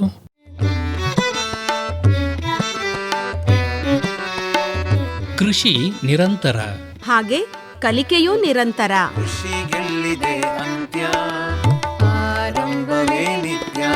ಹೊಸ ಪೀಳಿಗೆ ಯುವ ಶಕ್ತಿಗೆ ಮುನ್ನಡೆಯಲು ಬೇಕು. ಆತ್ಮೀಯರೇ, ಕೃಷಿ ಸಂಶೋಧನಾ ಸಂಸ್ಥೆಯೊಂದಿಗೆ ಬೇಸಾಯ ಕಲಿಯುವ ಆಸಕ್ತಿ ನಿಮಗಿದೆಯೇ? ನವೀನ ತಾಂತ್ರಿಕತೆಗಳನ್ನು ಜಮೀನಿನಲ್ಲಿ ಅಳವಡಿಸುವ ಆಸೆಯೂ ಇದೆಯೇ? ಹಾಗಿದ್ದರೆ ತಪ್ಪದೇ ಆಲಿಸಿ ಕೃಷಿ ದೀವಿಗೆ. ಕೃಷಿ ದೀವಿಗೆ ಹೊಸ ಬೆಳಕಿಗೆ ಬೇಕು ಮೈಸೂರು ಬಾನುಲಿಯಲ್ಲಿ ಪ್ರತಿ ಸೋಮವಾರ ಸಂಜೆ 6:50 ಕೃಷಿ ರಂಗದಲ್ಲಿ ಸಂಶೋಧನಾ ಸಂಸ್ಥೆಯೊಂದಿಗೆ ಕೃಷಿ ಕಲಿಕೆ ಕುರಿತ ಬಾನುಲಿ ಸರಣಿ ಕೃಷಿ ದೀವಿಗೆ. ಕೃಷಿ ದೀವಿಗೆ ಹೊಸ ಬೆಳಕಿಗೆ ಬೇಕು ಕೃಷಿ ದೀವಿಗೆ. ಈಗ ನಾವು ಆಧುನಿಕ ಕೋಳಿ ಸಾಕಣೆ, ಮೊಟ್ಟೆ ಕೋಳಿ ಸಾಕಣೆ ಬಗ್ಗೆ ಮಾತಾಡೋಣ. ಮೊಟ್ಟೆ ಕೋಳಿಗಳಲ್ಲಿ ವೈಟ್ ಎಗ್ಗರ್ಸ್ ಇರ್ತವೆ, ಬ್ರೌನ್ ಎಗ್ಗರ್ಸ್ ಇರುತ್ತೆ. ವೈಟ್ ಎಗ್ಗರ್ಸ್ ತಳಿಗಳಂತಂದರೆ ಸುಮಾರು ಎಲ್ಲ ವೈಟ್ ಲೆಗಾರ್ನ್ಸೇ. ಅದನ್ನು ವೈಟ್ ಲೆಗಾರ್ನ್ಸೇ, parent is basically white leghorn. ಅದರಲ್ಲಿ ಬೇರೆ ಬೇರೆ ತಳಿಗಳು ಅಂದರೆ ಬೇರೆ ಬೇರೆ ಕಂಪ್ನಿಗಳು ಅವರೇ ಅಭಿವೃದ್ಧಿಪಡಿಸ್ಕೊಂಡು ಅವರೇ ಒಂದು ಹೆಸರಿಟ್ಕೊಂಡು ಇದ್ದಾರೆ. ಅದರಲ್ಲಿ ವೈಟ್ ಲೆಗಾರ್ನ್ ವೆರೈಟೀಸಲ್ಲಿ ಏನೇನು ಅಂದರೆ BV300 ಅಂತ ಒಂದು ಬರುತ್ತೆ, ಡಿಕ್ಯಾಲ್ಬ್ ಅಂತ ಒಂದು ಬರುತ್ತೆ, ಹೈಲೈನ್ ಬರುತ್ತೆ, ಹೈಸೆಕ್ಸ್ ಅಂತ ಬರುತ್ತೆ, ಸ್ಕೈಲಾರ್ ಲೇಯರ್ಸ್ ಬರುತ್ತೆ. ಹೀಗೆ ಇದು ಇಷ್ಟು ವೆರೈಟೀಸು ಇಂಡಿಯಾದಲ್ಲಿ ಸಿಕ್ಕಲ್ಲ. ನಮ್ಮಲ್ಲಿ ಒಂದು 4 ವೆರೈಟಿ ಇಂಡಿಯಾದಲ್ಲಿ ಸಿಗುತ್ತೆ. ಸೌತ್ ಇಂಡಿಯಾದಲ್ಲಿ BV300, ಹೈಲೈನು, ಹೈಸೆಕ್ಸು, ಲೋಮನ್ನು ತುಂಬ ಪಾಪ್ಯುಲರ್ ಬ್ರೀಡ್ಸು. ಅದರಲ್ಲೂ BV300 ತುಂಬ ಪಾಪ್ಯುಲರ್. ಮಾರ್ಕೆಟು ಬಹುಶಃ ಒಂದು 70% ಅವ್ರದ್ದೇ ಅಂತ ಒಂದು ಲೆಕ್ಕಾಚಾರದಲ್ಲಿ ಅನಿಸುತ್ತೆ ನಮಗೆ. ಇವುಗಳು ಸಾಮಾನ್ಯ ಮರಿ ಬ್ರೂಡಿಂಗ್ ಗ್ರೋಯಿಂಗ್ ಸ್ಟೇಜಲ್ಲಿ 4.5-4.75 kg ಮೇವು ತಿನ್ನುತ್ತೆ. ಅಂದರೆ 0ಇಂದ 18 ವಾರದವರೆಗೂ 4.5-5 kg ಒಳಗೆ ಫೀಡ್ ತಿನ್ನುತ್ತೆ. ತಿರ್ಗಾ 18 ವಾರದಿಂದ 72 ವಾರ 72 ವಾರ ಲೆಕ್ಕ ಇಟ್ಕೊಂಡು, ಈಗೆಲ್ಲ 90 ವಾರ 100 ವಾರದವರೆಗೂ ಇಟ್ಕೊತಾ ಇದ್ದಾರೆ ಕೋಳಿಗಳು. ಬಟ್ 72 ವಾರ ಇಟ್ಕೊಂಡು 72 ವಾರ ಅವ್ರಿಗೆ ಇಟ್ಕೊಂಡ್ರೆ ನಿಮಗೆ 40-41 kg ಫೀಡ್ ತಿನ್ನುತ್ತೆ. 320-330 ಮೊಟ್ಟೆ ಕೊಡುತ್ತೆ. ಅಂದರೆ ಬೇರೇನೂ ಸ್ಲಮ್ಸ್ ಆಗಬಾರ್ದು, ಕಾಯಿಲೆ ಬರಬಾರ್ದು, ಪ್ರೊಡಕ್ಷನ್ ಸ್ಲಮ್ಸ್ ಆಗಬಾರ್ದು. ಪ್ರೊಡಕ್ಷನ್ ಸ್ಲಮ್ಸ್ ಒಂದಾದರೆ ಒಂದು 3-4 ಮೊಟ್ಟೆ ಕಮ್ಮಿ ಆಗೋದು ಅಷ್ಟೇ. 330 ಬರಬಾರ್ದು, 327, 326 ಹಂಗೆ ಬರ್ಬೋದು. ತುಂಬ ಸ್ಲಮ್ಸ್ ಆದರೆ ಅವಾಗ 310-315 ಇಳಿದೋಗ್ಬಿಡುತ್ತೆ. ಯಾಕಂದರೆ ಮೇವೇನು ಕಮ್ಮಿ ಏನು ತಿನ್ನಲ್ಲ, ಅವು ಮೇವು ಅಷ್ಟೇ ಇರುತ್ತೆ, ಮೊಟ್ಟೆ ಕಮ್ಮಿ ಆಗುತ್ತೆ. ಮೊಟ್ಟೆ ಕೋಳಿ ಸಾಕಣೆಯಲ್ಲಿ 3 ಹಂತ. ಒಂದು ಬ್ರೂಡಿಂಗ್ ಅಂತ, ಒಂದು ಗ್ರೋಯಿಂಗ್ ಅಂತ, ಒಂದು ಲೇಯಿಂಗ್ ಅಂತ. ಬ್ರೂಡಿಂಗು 0 to 8 ವೀಕ್ಸ್ ಮಾಡ್ತಾರೆ. ಗ್ರೋಯಿಂಗು 8 to 17-18 ವೀಕ್ಸ್ ಮಾಡ್ತಾರೆ, 18 ವಾರ, 8ರಿಂದ 18 ವಾರ. ಲೇಯಿಂಗು 18ರಿಂದ 72, ಅಥವಾ ಕೆಲವರು ಮುಂದುವರ್ಸ್ಕೊಂಡು ಹೋಗ್ತಾರೆ 80-90. ಪ್ರೊಡಕ್ಷನ್ ಈಗ ತುಂಬ ಚೆನ್ನಾಗಿರ್ತದೆ. 330 ಮೊಟ್ಟೆ ಬರ್ತದೆ ಅಂತಂದರೆ 72 ವಾರದಲ್ಲೂ 85-86% ಪ್ರೊಡಕ್ಷನ್ ಬರ್ತಾ ಇರ್ತದೆ. ಅಂದರೆ 10,000 ಕೋಳಿ ಇದ್ದಾರೆ, 8,600 ಮೊಟ್ಟೆ ಬರ್ತಾ ಇರ್ತದೆ ದಿನಾಲು. ಹಾಗಾಗಿ ಕಲ್ ಮಾಡೋಕ್ಕೆ ಮನಸ್ಸು ಬರೋದಿಲ್ಲ, ಹಂಗೆ ಇಟ್ಕೋತಾರೆ. ಬೇರೆ ಬೇರೆ ರೇಯರಿಂಗ್ ಸಿಸ್ಟಮ್ ಇದೆ. ಈಗ ಆಧುನಿಕವಾಗಿ ಮಾಡೋದಾದರೆ ಮೊದಲೆಲ್ಲ 1+3 ಅಥವಾ 1+4 ಅಥವಾ 1+1+5 ಆ ಥರ ಮಾಡ್ತಾಯಿದ್ರು. ಅಂದರೆ ಏನಂದರೆ ಒಂದು ಬ್ರೂಡರ್ ಶೆಡ್ಡು, 3 ಲೇಯರ್ ಶೆಡ್ಡು. ನಾನು ಮೈಸೂರಿಗೆ 89-90 ನೋಡೋದಕ್ಕೆ ಶುರು ಮಾಡಿದಾಗ ಹೆಚ್ಚಿನವರೆಲ್ಲ, ಸುಮಾರು ಜನ ಎಲ್ಲ ಈ ಹಳ್ಳಿಗಳ ಕಡೆ ಎಲ್ಲ ಒಂದು ಬ್ರೂಡರ್ ಗ್ರೋಯರು 3 ಲೇಯರು ಅಥವಾ 4 ಲೇಯರ್ ಇಟ್ಕೋತಾಯಿದ್ರು. ಮೈಸೂರು ಸಿಟಿಯಲ್ಲಿ ದೊಡ್ಡ ದೊಡ್ಡ ಫಾರ್ಮ್ಸ್ ಇದ್ದು. ದೊಡ್ಡದು ಅಂತಂದರೆ ಆಗಿನ ಕಾಲದಲ್ಲಿ ಒಂದು 25-30 ಸಾವಿರದೇ ದೊಡ್ಡದು. ಈಗೆಲ್ಲ 2 ಲಕ್ಷ 3 ಲಕ್ಷನೂ ಇರ್ತದೆ. ಆವಾಗ ಅದೇ ದೊಡ್ಡದು. ಈಗಿನ ಸಿಸ್ಟಮಲ್ಲಿ 1+1+6 ಅಥವಾ 1+2+8 ಅಂದರೆ ಒಂದು ಬ್ರೂಡ್ರು, ಒಂದು ಗ್ರೋಯರು, 6 ಲೇಯರು. ಈಗಲೂ 5 ಲೇಯರ್ ಇಟ್ಕೊಂಡ್ರು ಇದ್ದಾರೆ, 6 ಲೇಯರು. ಅಥವಾ ಒಂದು ಬ್ರೂಡ್ರು, 2 ಗ್ರೋಯರು, 8 ಲೇಯರು, 9 ಲೇಯರ್ ಇಟ್ಕೊಂಡ್ರು ಇದ್ದಾರೆ. ಈವನ್ 10 ಲೇಯರ್ ಇಟ್ಕೊಂಡ್ರು ಮಾಡ್ಕೋಬೋದು. 2 ಗ್ರೋಯರ್ ಇರ್ತದೆ ಅವಾಗ. ಬ್ರೂಡರ್ ಶೆಡ್ಡು ನಾವು ಆಲ್ ಹೇಳ್ದಂಗೆ ಮೊದಲನೇ ದಿವಸದಿಂದ ಒಂದು 7-8 ವಾರದವರೆಗೂ ಇರುತ್ತೆ. ಗ್ರೋಯರ್ ಶೆಡ್ಡಲ್ಲಿ 7-8 ವಾರದಿಂದ 16-17 ವಾರದವರೆಗೂ ಇರ್ತದೆ. ಲೇಯರ್ ಶೆಡ್ಲಿ 18ರಿಂದ 72 ಅಥವಾ 100-105. ಅದು ಅಂದರೆ ಅವರ ಫಾರ್ಮ್ ಹೆಂಗೆ ಮ್ಯಾನೇಜ್ ಮಾಡ್ತಾ ಇರ್ತಾರೆ, ಹೇಗೆ ಚಿಕ್ಸ್ ತರಿಸ್ಕೋತಾರೆ ಅದ್ರ ಮೇಲೆ ಹೋಗುತ್ತೆ. ಮತ್ತು ರೇಟ್ ಚೆನ್ನಾಗಿದ್ದರೆ ಹಂಗೆ ಮುಂದುವರಿಸ್ಬಿಡ್ತಾರೆ. ಈಗ ಚಳಿಗಾಲದಲ್ಲಿ ರೇಟ್ ತುಂಬ ಚೆನ್ನಾಗಿರ್ತದೆ, ಆವಾಗ ಏನು ಮಾಡ್ತಾರೆ, ಕಲ್ ಮಾಡಲ್ಲ, ಹಂಗೆ ಮುಂದುವರ್ಸ್ಕೊಂಡು ಹೋಗ್ತಾರೆ. ಬ್ರೂಡಿಂಗ್ ಶೆಡ್ ಹಿಂಗೆ ಮ್ಯಾನೇಜ್ ಮಾಡ್ಕೊಳ್ಬೇಕು ಅಂತ. ಬ್ರೂಡಿಂಗ್ ಶೆಡ್ಡಲ್ಲಿ ಕೋಳಿ ಮರಿ ತಾಯಿ ಮೊಟ್ಟೆ ಹೊಡೆದು ಮರಿ ಮಾಡುತ್ತಲ್ಲ, ಅದು ಏನೇನು ಕಂಡೀಷನ್ಸಲ್ಲಿ ಮರಿನ ಇಟ್ಕೊಂಡು ಬೆಳೆಸುತ್ತೆ ಆ ಥರ ನಾವು ಅಲ್ಲಿ ಶಾಖ ಒದಗಿಸೋದಿರ್ಬೋದು, ಎನ್ವೈರ್ಮೆಂಟ್ ಕೊಡಬೇಕು, ವಾತಾವರಣ ಕೊಡಬೇಕು. ಮೊದಲನೇ ವಾರ ಮರಿ ಬರೋಕ್ಕೆ ಮೊದಲೇ ನಾವು ಶೆಡ್ಡನ್ನು ಚೆನ್ನಾಗಿ ಸಿಂಪಡಣೆ ಮಾಡಿ, ಎಲ್ಲ ಬರ್ನ್ ಮಾಡಿ, ಆರ್ಗ್ಯಾನಿಕ್ ಮ್ಯಾಟ್ರ್ ಇದೆಲ್ಲ ಬರ್ನ್ ಮಾಡಿ, ಮತ್ತು ಸ್ಪ್ರೇ ಮಾಡೋಕ್ಕೆ ಸುಮಾರು ಕೆಮಿಕಲ್ ಸಿಗ್ತದೆ, ಎಲ್ಲ ಸ್ಪ್ರೇ ಮಾಡಿ, ಡಿಸ್ಇನ್ಫೆಕ್ಟೆಂಟ್ ಮಾಡಿ, ಮತ್ತು ಸುತ್ತ ಹೊರಗಡೆ ಏನು ಅಂದರೆ ಏನು ಅದಂತ ಬರ್ದಿರೋದ್ರ ಪೆಸ್ಟಿಸೈಡ್ ಸ್ಪ್ರೇ ಮಾಡಿ, ಶೆಡ್ಡೆಲ್ಲ ಕವರ್ ಮಾಡಿ, ಫ್ಯೂಮಿಗೇಟ್ ಮಾಡಿ, ಪ್ರೀ ಹೀಟ್ ಮಾಡಿ ಇಟ್ಕೋಬೇಕು. 24 ಗಂಟೆ ಮೊದಲೇ ಶೆಡ್ಡನ್ನು ವಾಮಾಗಿ ಇಟ್ಕೋಬೇಕು. ಮರಿ ಬಂದ ಮೇಲೆ ನಾವು ವಾಮ್ ಕೊಡೋಕ್ಕೆ ಶುರು ಮಾಡಬಾರ್ದು, ಮೊದಲೇ ನಾವು ಕೊಟ್ಟಿಟ್ಕೋಬೇಕು. 24 ಗಂಟೆ ಮೊದಲೇ ಮಾಡಿದ್ರೆ ಒಳ್ಳೆಯದು. ಆವಾಗ ಮರಿ ಡೈರೆಕ್ಟಾಗಿ ಬೆಚ್ಚಗಿನ ವಾತಾವರಣಕ್ಕೆ ಹೋಗ್ಬಿಡುತ್ತೆ. ಇಲ್ಲ ಅಂದರೆ ಇವತ್ತು ಬಂದಮೇಲೆ ನಾವು ಶಾಖ ಆನ್ ಮಾಡಿದ್ರೆ ಬೆಚ್ಚಗಿನ ವಾತಾವರಣಕ್ಕೆ ಹೋಗಲ್ಲ, ಅದು ಟೈಮ್ ತೊಗೊಳುತ್ತೆ. ಅಷ್ಟೊಂದು ಸುಮಾರು ಮರಿಗಳು ಸ್ಲೋ ಆಗಿಬಿಡ್ತವೆ. ಮರಿ ಬಿಟ್ಕೊಳ್ಳೆ ಎಲ್ಲ ಕಡೆ ಓಡಾಡ್ತಾ ಇರಬೇಕು, ಮತ್ತು ಫೀಡು ಎಲ್ಲಿದೆ, ನೀರೆಲ್ಲಿದೆ ಅಂತ ಹುಡುಕ್ತಾ ಇರಬೇಕು. ಅದು ಆ್ಯಕ್ಟಿವ್ ಮರಿ. ಅದು ಟೆಂಪ್ರೇಚರು ಮೊದಲನೇ ವಾರ 90ರಿಂದ 95 ಡಿಗ್ರಿ ಫ್ಯಾರನ್ಹೀಟ್ ಇರಬೇಕು. ಎರಡನೇ ವಾರ 85ರಿಂದ 90 ಡಿಗ್ರಿ ಫ್ಯಾರನ್ಹೀಟ್ ಇರಬೇಕು. ಸೆಂಟಿಗ್ರೇಡಲ್ಲಿ ಇಡಬೇಕಾದ್ರೆ 33ರಿಂದ 35, ಮೊದಲನೇ ವಾರ 30ರಿಂದ 33, ಎರಡನೇ ವಾರ, ಮೂರನೇ ವಾರ 80ರಿಂದ 85, ಅಂದರೆ 29ರಿಂದ 31 ಡಿಗ್ರಿ ಸೆಂಟಿಗ್ರೇಡ್ ಇರಬೇಕು. ಆಮೇಲೆ 75ರಿಂದ 80 ಇದ್ದರೆ ಒಳ್ಳೆಯದು. ತುಂಬ ಚಳಿ ಇದ್ದರೆ ತುಂಬ ಮರಿಗಳು ತಡೆಯಲ್ಲ. 4 ವಾರ ಕಡಿಮೆ ಟೆಂಪ್ರೇಚರ್ ಮೇಂಟೈನ್ ಮಾಡಿದ್ರೆ ಒಳ್ಳೆಯದು. ಅದು ಚಳಿಗಾಲದಲ್ಲಿ. ಬೇಸಿಗೆಗಾಲದಲ್ಲಿ ಅಷ್ಟೇ ಟೆಂಪ್ರೇಚರ್ ಜಾಸ್ತಿ ಇರುತ್ತೆ, ಏನು ತೊಂದರೆ ಇಲ್ಲ. ಆದರೆ ಚಳಿಗಾಲದಲ್ಲಿ ನಾವು 4 ವಾರ ಕರೆಕ್ಟಾಗಿ ಟೆಂಪ್ರೇಚರ್ ಮೇಂಟೈನ್ ಮಾಡಬೇಕು. ಇಲ್ಲಾಂದರೆ ಮಾರ್ಟಲಿಟಿ ಬಂದುಬಿಡುತ್ತೆ, ಅಥವಾ ಅನಾಬ್ಸಾರ್ಬ್ ಯೋಗ್ಸ್ ಇರುತ್ತೆ, ಅಥವಾ ವೆಂಟ್ ಬ್ಲಾಕೇಜ್ ಆಗಿಬಿಡುತ್ತೆ. ಈ ಥರ ಏನಾದರೂ ಒಂದು ಪ್ರಾಬ್ಲಮ್ ಬರ್ತದೆ. ಅಥವಾ ರೆಸ್ಪಿರೇಟರಿ ಇನ್ಫೆಕ್ಷನ್ ಬರ್ತದೆ ತುಂಬ ಚಳಿ ಆದರೆ. ಈ ಥರ ಏನಾದರೂ ಒಂದು ಪ್ರಾಬ್ಲಮ್ ಬರ್ತದೆ. ನೀರು ಚೆನ್ನಾಗಿರಬೇಕು, ಒಳ್ಳೆ ಕ್ವಾಲಿಟಿ ನೀರು ಕೊಡಬೇಕು. ನೀರಲ್ಲಿ ಬ್ಯಾಕ್ಟೀರಿಯಲ್ ಲೋಡು ಚೆಕ್ ಮಾಡಿಸ್ಕೊಂಡಿರಬೇಕು. ಬ್ಯಾಕ್ಟೀರಿಯಲ್ ಲೋಡು 100 ppmಗಿಂತ ಜಾಸ್ತಿ ಇರಬಾರ್ದು. ಹಾರ್ಡ್ನೆಸ್ಸು ಅಷ್ಟೇ 200 ppmಗಿಂತ ಜಾಸ್ತಿ ಇರಬಾರ್ದು. ಸೊ ಮೈಕ್ರೋಬಿಯಲ್ ಲೋಡು ಚೆಕ್ ಮಾಡ್ಕೊಂಡಿರಬೇಕು. 100ಗಿಂತ ಈಕ್ವಲ್ ಅಕೌಂಟ್ ಜಾಸ್ತಿ ಇರಬಾರ್ದು. ಮೈಕ್ರೋಬಿಯಲ್ ಹಾರ್ಡ್ನೆಸ್ಸು ಅಷ್ಟೇ 200 ppmಗಿಂತ ಜಾಸ್ತಿ ಇರಬಾರ್ದು. ಅದು ಹಾರ್ಡ್ನೆಸ್ ಇದ್ದರೆ ಅದಕ್ಕೆ ಸೂಕ್ತ ಮೆಷರ್ಸ್ ತೊಗೊಂಡು ಮಾಡ್ಕೋಬೇಕು. ಹಾರ್ಡ್ನೆಸ್ ಜಾಸ್ತಿ ಇದ್ದರೆ ಗೌಟ್ ಆಗೋ ಚಾನ್ಸಸ್ ಇರ್ತದೆ ಕೋಳಿಗೆ. ಹಾಗಾಗಿ ಹಾರ್ಡ್ನೆಸ್ ಚೆಕ್ ಮಾಡಿಸ್ಕೊಂಡು, ಜಾಸ್ತಿ ಹಾರ್ಡ್ನೆಸ್ ಇದ್ದರೆ ಅದನ್ನು ಸರಿ ಮಾಡಿಸ್ಕೊಂಡು ಉಪಯೋಗಿಸ್ಕೋಬೇಕು ನೀರು. ಆದರೆ ಶೆಡ್ಡಲ್ಲಿ ಒಂದು ಮ್ಯಾಕ್ಸಿಮಮ್ ಮಿನಿಮಮ್ ಥರ್ಮೋಮೀಟ್ರ್ ಒಂದು 2-3 ಇಟ್ಕೊಂಡ್ರೆ ಒಳ್ಳೆಯದು. ಆ ಮ್ಯಾಕ್ಸಿಮಮ್ ಮಿನಿಮಮ್ ಥರ್ಮೋಮೀಟ್ರದ್ದು ಏನು ಕೆಲಸ ಅಂತಂದರೆ, ಅದು ಶೆಡ್ಡಲ್ಲಿ ಎಷ್ಟು ಮ್ಯಾಕ್ಸಿಮಮ್ ಇತ್ತು, ಎಷ್ಟು ಮಿನಿಮಮ್ ಇತ್ತು, ಎರಡು ತೋರಿಸುತ್ತೆ. ಇಲ್ಲಾಂದರೆ ಕೆಲಸದವರು ಏನು ಹೇಳಿದ್ರು ಅವರು ಸರಿಯಾಗಿ ನೋಡ್ಕೊಳ್ಳಲ್ಲ. ನಮಗೆ ಇಂಡಿಕೇಟ್ ಮಾಡೋದು ಕರೆಕ್ಟಾಗಿದೆಯಾ ಟೆಂಪ್ರೇಚರು, ಸರಿಯಾಗಿ ಮಾನಿಟ್ರ್ ಮಾಡಿದಾರಾ ಇಲ್ಲ ಕೆಲಸದವರು ಅಂತ ನೋಡೋದು ಮ್ಯಾಕ್ಸಿಮಮ್ ಮಿನಿಮಮ್ ಥರ್ಮೋಮೀಟ್ರೆ. ಸೊ ಮ್ಯಾಕ್ಸಿಮಮ್ ಮಿನಿಮಮ್ ಥರ್ಮೋಮೀಟ್ರ್ ಒಂದು 4-5 ಕಡೆ ಇಟ್ಕೊಂಡು ನಾವೇ ಚೆಕ್ ಮಾಡಿಕೊಂಡ್ರೆ ಒಳ್ಳೆಯದು. ಅಥವಾ ಅದೇ ಕೆಲಸಕ್ಕೆ ಯಾರನ್ನೊಬ್ಬರು ಬಿಟ್ಟರು ಒಳ್ಳೆಯದು.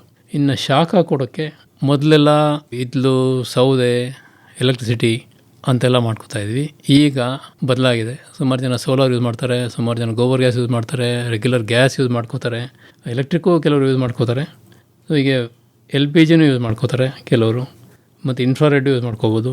ಈ ಸಣ್ಣ ಸಣ್ಣ ಬ್ರಾಯ್ಲರ್ ಫಾರ್ಮ್ ಅಥವಾ ಲೇಯರ್ ಫಾರ್ಮ್ ಸಣ್ಣವು ಕೆರೋಸಿನ್ ಸ್ಟವ್ಸು ಮತ್ತು ಇದ್ಲು, ಸೌದೆ ಎಲ್ಲ ಯೂಸ್ ಮಾಡ್ಕೋತಾರೆ. ಈ ಇದ್ಲು, ಸೌದೆ ಇವರೆಲ್ಲ ಯೂಸ್ ಮಾಡೋರು ವೆಂಟಿಲೇಷನ್ ಚೆನ್ನಾಗಿ ಇಟ್ಕೋಬೇಕು.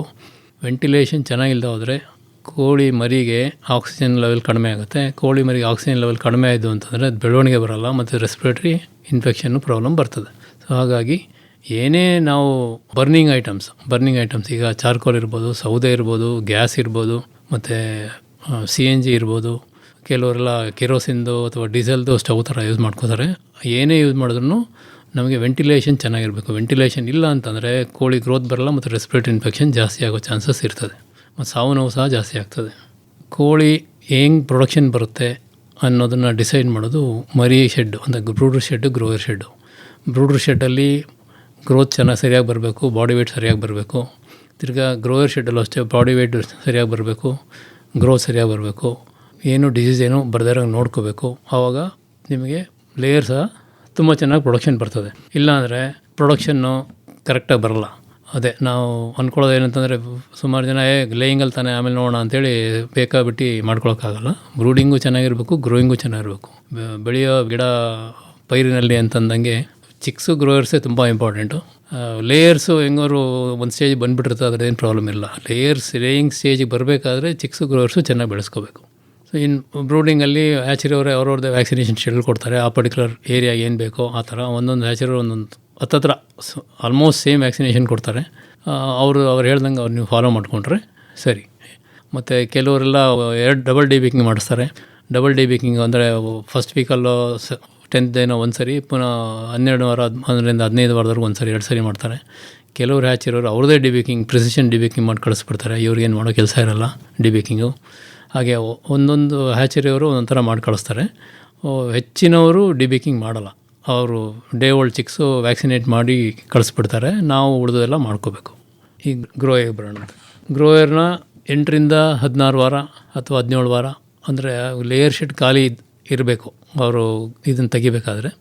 ಸುಮಾರು ಜನ ರೇಟ್ ಚೆನ್ನಾಗಿದ್ದರೆ ಲೇಯಿಂಗು ಇನ್ನೊಂದು 2-3 ವಾರ ಕಂಟಿನ್ಯೂ ಮಾಡಿಬಿಡ್ತಾರೆ. ರೇಟ್ ಚೆನ್ನಾಗಿದ್ದಾಗ ಆವಾಗ ಇಲ್ಲೇ ಮೊಟ್ಟೆ ಶುರುವಾಗ್ಬಿಡುತ್ತೆ ಗ್ರೋಯರ್ ಶೆಡ್ಡಲ್ಲಿ. ಆ ಥರ ಮಾಡ್ಕೋಬಾರ್ದು. ರೇಟ್ ಚೆನ್ನಾಗಿರಲಿ, ಇಲ್ಲದೆ ಹೋಗಲಿ, ಕೋಳಿ ತೆಗೆದುಬಿಟ್ರೆ ಮೊಟ್ಟೆ ಕೋಳಿ ಆವಾಗ ಕ್ಲೀನ್ ಮಾಡಿಕೊಂಡು ಗ್ರೋಯರ್ ಕೋಳಿ, ಲೇಯರ್ ಕೋಳಿ ಶಿಫ್ಟ್ ಮಾಡೋಕ್ಕೆ ಸರಿ ಹೋಗುತ್ತೆ. ಇಲ್ದಿದ್ರೆ ಗ್ರೋಯರ್ಲೇ ಮೊಟ್ಟೆ ಶುರುವಾಗ್ಬಿಡುತ್ತೆ, ಮೊಟ್ಟೆ ತೆಗಿಯೋಕ್ಕೂ ಆಗೋಲ್ಲ. ಯಾಕಂದರೆ ಅಲ್ಲಿ ಲೇಯಿಂಗ್ ಇದಿರೋದಿಲ್ಲ, ಎಗ್ ರೋಲ್ ಇರೋಲ್ಲ.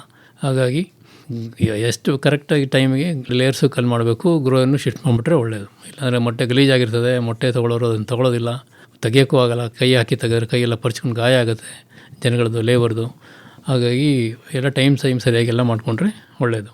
ಗ್ರೋಯರ್ಗೂ ಹೆಚ್ಚಿನ ವ್ಯಾಕ್ಸಿನೇಷನ್ಸು ಗ್ರೋಯರ್ ಸ್ಟೇಜಲ್ಲೇ ಆಗೋದು. ಮರಿ ಸ್ಟೇಜಲ್ಲಿ ಒಂದಷ್ಟು ವ್ಯಾಕ್ಸಿನೇಷನ್ಸ್ ಆಗ್ತವೆ. ಗ್ರೋಯರ್ ಸ್ಟೇಜಲ್ಲಿ ಆಗಲೇಬೇಕಾದಂಥ ಕೆಲವೊಂದು ವ್ಯಾಕ್ಸಿನೇಷನ್ಗಳಿರ್ತವೆ, ಅದನ್ನು ತಪ್ಪಿಸದೆ ಎಲ್ಲವೂ ಮಾಡ್ಕೋಬೇಕು. ಗ್ರೋಯರ್ ಸ್ಟೇಜ್ ಮಾಡಿದವ್ರೆ ಲೇಯರ್ ಸ್ಟೇಜ್ಗೆ ಹೋದರೆ, ಲೇಯರ್ ಸ್ಟೇಜಲ್ಲಿ ಮಾಡೋಕ್ಕೆ ಹೋದಾಗ ಪ್ರೊಡಕ್ಷನ್ ಡ್ರಾಪ್ಸ್ ಆಗುತ್ತೆ. ಎಷ್ಟೋ ಸರಿ ಪ್ರೊಡಕ್ಷನ್ ರಿಕವರೇ ಆಗೋದಿಲ್ಲ. ನಾನು ಸುಮಾರು ಫಾರ್ಮ್ಸ್ ನೋಡ್ತೇನೆ, 97-90 ಬಂದುಬಿಟ್ಟಿರುತ್ತೆ, ಕೆಲವೊಂದು ವ್ಯಾಕ್ಸಿನೇಷನ್ಸ್ ಆಗಿರಲ್ಲ, ಮಾಡಲೇಬೇಕು ಅಂತ ಮಾಡ್ತಾರೆ. ಮಾಡಿದಾಗ ಅದು 70-80% ಪ್ರೊಡಕ್ಷನ್ ಬಂದುಬಿಡುತ್ತೆ, ಅದ್ರ ರಿಕವರ್ ಆಗೋದೇ ಕಷ್ಟ ಆಗಿಬಿಡುತ್ತೆ. ಹಾಗಾಗಿ ಆದಷ್ಟು 99% 100% ನೀವು ವ್ಯಾಕ್ಸಿನೇಷನ್ನು, ಡಿಬೇಕಿಂಗು ಏನು ಪ್ರೊಸೀಜರ್ಸ್ ಇದೆ ಬಿಫೋರ್ ಶಿಫ್ಟಿಂಗ್ ಟು ಲೇಯರ್ ಶಿಫ್ಟ್ಗೆ ಶಿಫ್ಟ್ ಮಾಡೋ ಮೊದಲೇ ನೀವು ಮಾಡಿಕೊಂಡ್ರೆ ಉತ್ತಮ. ಸೊ ಅದರಿಂದ ನಿಮಗೆ ಇಳುವರಿನೂ ಚೆನ್ನಾಗಿ ಬರ್ತದೆ. ಈಗ ನಾವು ಎಲ್ಲವೂ ಶಿಫ್ಟಿಂಗ್ ಮಾಡಿಬಿಟ್ಟು ಆಮೇಲೆ ವ್ಯಾಕ್ಸಿನೇಷನ್ ಮಾಡಿದ್ರೆ, ಈ ಒಂದು ಕೋಳಿ 330 ಕೊಡೋ ಬದಲಿಗೆ 300 ಕೊಟ್ಟರೆ ಅಥವಾ 310 ಮೊಟ್ಟೆ ಕೊಟ್ಟರೆ 20 ಮೊಟ್ಟೆ ಹೋಗುತ್ತೆ. 10,000 ಕೋಳಿಗೆ 20 ಮೊಟ್ಟೆ ಅಂತಂದರೆ 2 ಲಕ್ಷ ಮೊಟ್ಟೆ ಹೋಯಿತು. 2 ಲಕ್ಷ ಮೊಟ್ಟೆ ಅಂದರೆ 6 ರೂಪಾಯಿ ಒಂದು ಮೊಟ್ಟೆ ಇಟ್ಕೊಳ್ಳಿ, 12 ಲಕ್ಷ ರೂಪಾಯಿ ಹೋಯಿತು. ಸೊ ಒಂದು ಶೆಡ್ಡಿಂದ ನಮಗೆ 12 ಲಕ್ಷ ರೂಪಾಯಿ ಲಾಸ್ ಆಗುತ್ತೆ. ಸೊ 12 ಲಕ್ಷ ಇಂಟು 5 ಶೆಡ್ ಆ ಥರ ಆಯಿತು ಅಂತಂದರೆ 12 5 60. ನಾವೀಗೆಲ್ಲ 6 ಶೆಡ್ ಮಾತಾಡ್ತಿದ್ವಿ, 12 72 ಲಕ್ಷ ಹೋಗುತ್ತೆ. ಸೊ ಹಾಗಾಗಿ ಎಲ್ಲ ರೈತರಿಗೂ ಗೊತ್ತಿದ್ದು, ಆದರೂ ನಾವು ಪದೇ ಹೇಳ್ತಿರ್ತೀವಿ, ನೀವು ಆದಷ್ಟು ಎಲ್ಲವೂ ಆ ಟೈಮ್ಗೆ ನೀವು ಮಾಡ್ಕೋಬೇಕು ಅಂತ.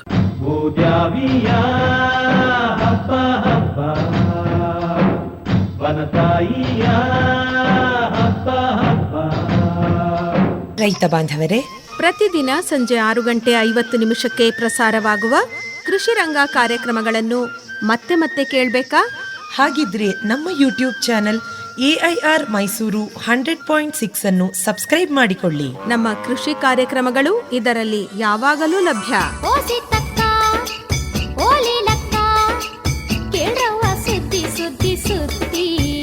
ಕೇಳಿ, ಆನಂದಿಸಿ ಮೈಸೂರು ಆಕಾಶವಾಣಿಯ ಕೃಷಿ ರಂಗ ಕಾರ್ಯಕ್ರಮಗಳನ್ನು.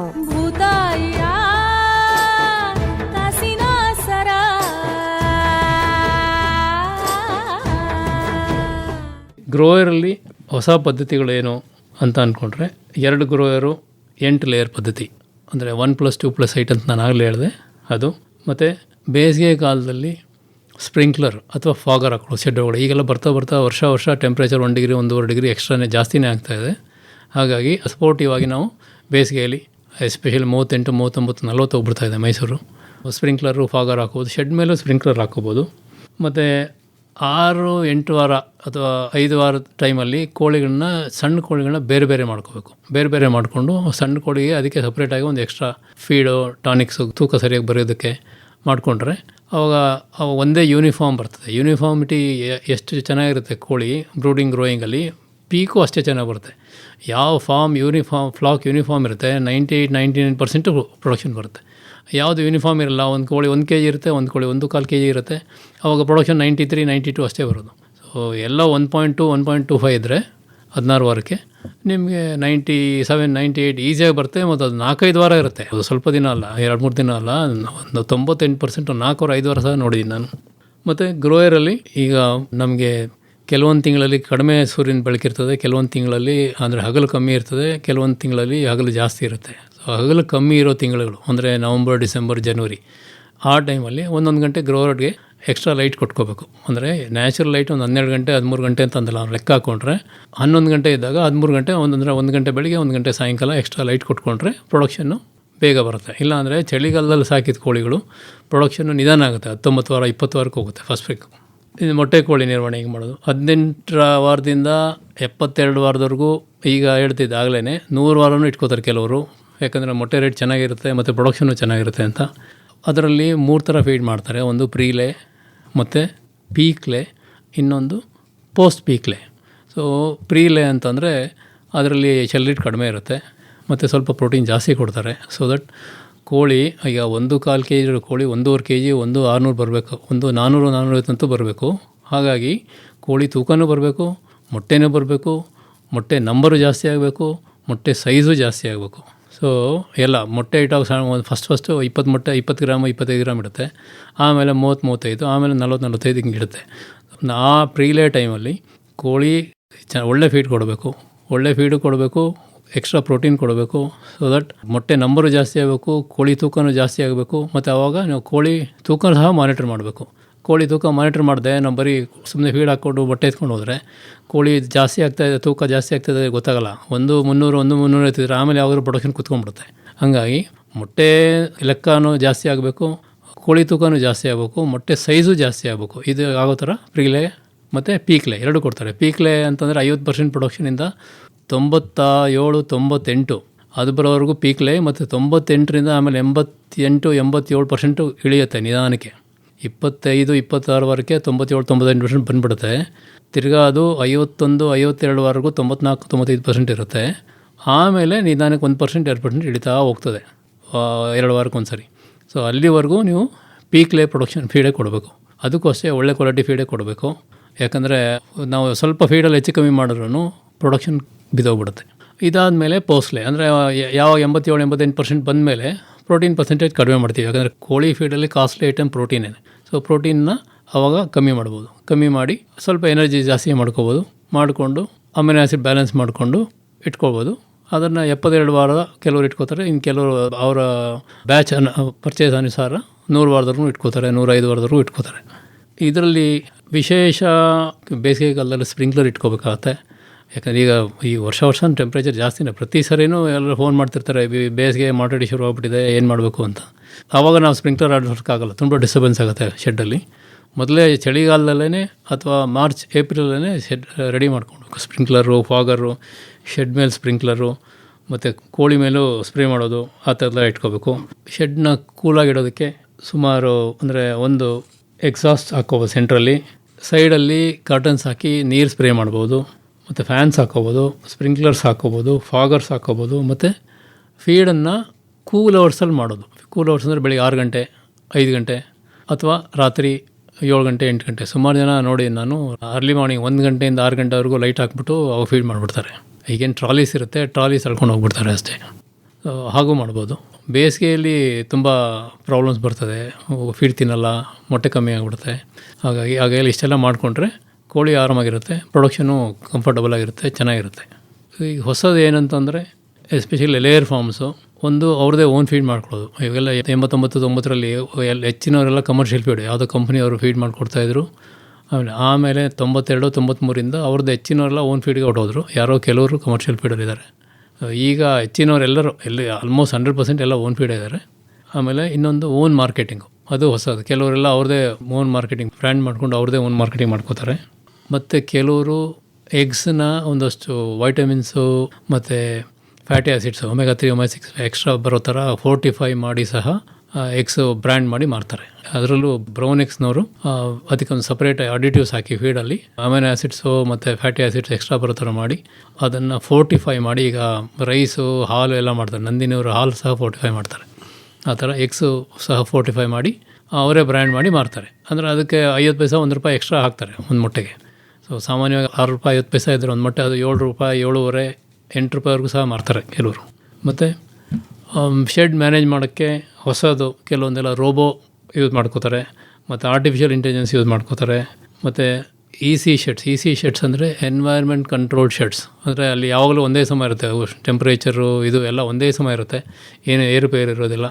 ನಮ್ಮಲ್ಲಿ ಓಪನ್ ಶೆಡ್ಸು ಅಲ್ಲ, ಅದು ಇ ಸಿ ಶೆಡ್ಸ್ ಬ್ರಾಯ್ಲರಲ್ಲಿ ತುಂಬ ಪಾಪ್ಯುಲರು, ಲೇಯರಲ್ಲಿ ಅಷ್ಟು ಪಾಪ್ಯುಲರ್ ಆಗಿಲ್ಲ.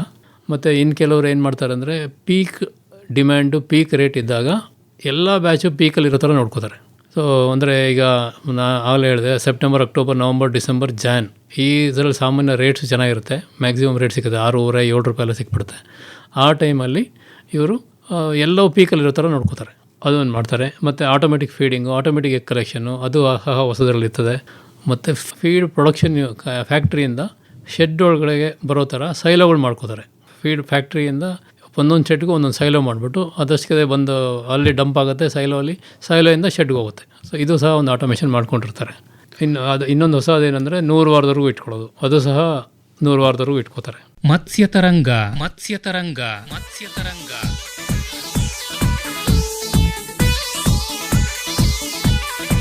ಮೀನು ಸಾಕಾಣಿಕೆ ತಾಂತ್ರಿಕತೆಗಳನ್ನು ಕುರಿತ ಬಾನುಲಿ ಸರಣಿ ಪ್ರತಿ ಮಂಗಳವಾರ ಸಂಜೆ 6:50 ಕೃಷಿರಂಗ ಕಿಸಾನ್ವಾಣಿಯಲ್ಲಿ ಮತ್ಸ್ಯೋದ್ಯಮದಲ್ಲಿ ತೊಡಗುವ ಆಸಕ್ತರಿಗೆ, ಉತ್ಸಾಹಿ ಕೃಷಿಕರಿಗೆ ಮಾಹಿತಿ ಹಾಗೂ ಮಾರ್ಗದರ್ಶನ ನೀಡಲಿದೆ ಮತ್ಸ್ಯತರಂಗ. ಬಂಗಡಿ ಮೀನು ಬಳಕಿದಾಗ ನೇರ ಫೋನ್ ಇನ್ ಕಾರ್ಯಕ್ರಮಗಳು, ಅನುಭವಿ ರೈತರ ಕಿವಿಮಾತು, ಅಧಿಕಾರಿಗಳ ಹಿತನುಡಿ ತಜ್ಞರ ವಿಷಯ ಮಂಡನೆ ಹಾಗೂ ಸೂಕ್ತ ಪ್ರಾಯೋಗಿಕ ತರಬೇತಿಗಳ ಆಯೋಜನೆ ಸರಣಿಯ ವಿಶೇಷ. ನೀನೊಂದು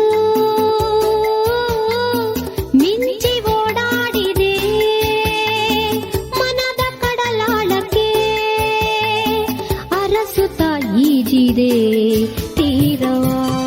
ಮೀನು ಕೃಷಿ ಮಾಡಬೇಕೆ? ಹಾಗಾದರೆ ತಪ್ಪದೇ ಆಲಿಸಿ ಪ್ರತಿ ಮಂಗಳವಾರ ಸಂಜೆ 6:50 ಕೃಷಿರಂಗ ಕಿಸಾನ್ ವಾಣಿಯಲ್ಲಿ ಬಾನುಲಿ ಸರಣಿ ಮತ್ಸ್ಯ ತರಂಗ.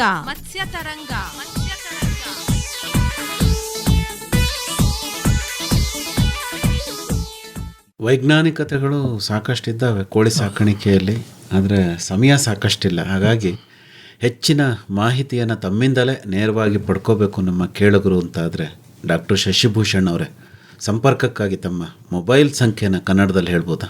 ಸಂಖ್ಯೆ 9448052663. ಇನ್ನೊಮ್ಮೆ ಹೇಳ್ತೀರಾ? 9448052663. ಇನ್ನೂ ಒಂದು ಸರಿ ಹೇಳ್ಬಿಡಿ ಡಾಕ್ಟ್ರೆ. 9448052663. ಒಳ್ಳೆಯದು ಡಾಕ್ಟರ್ ಶಶಿಭೂಷಣ್ ಅವರೇ, ಇದುವರೆಗೂ ಕೋಳಿ ಸಾಕಾಣಿಕೆಯಲ್ಲಿನ ವೈಜ್ಞಾನಿಕ ಪದ್ಧತಿಗಳು, ವಿಶೇಷವಾಗಿ ಆಧುನಿಕ ವೈಜ್ಞಾನಿಕ ಪದ್ಧತಿಗಳಿಗೆ ಸಂಬಂಧಪಟ್ಟಂತೆ ವಿವರವಾಗಿ ಮಾಹಿತಿ ನೀಡಿದ್ರಿ. ವಂದನೆಗಳು. ನಮಸ್ಕಾರ. ನಮಸ್ಕಾರ.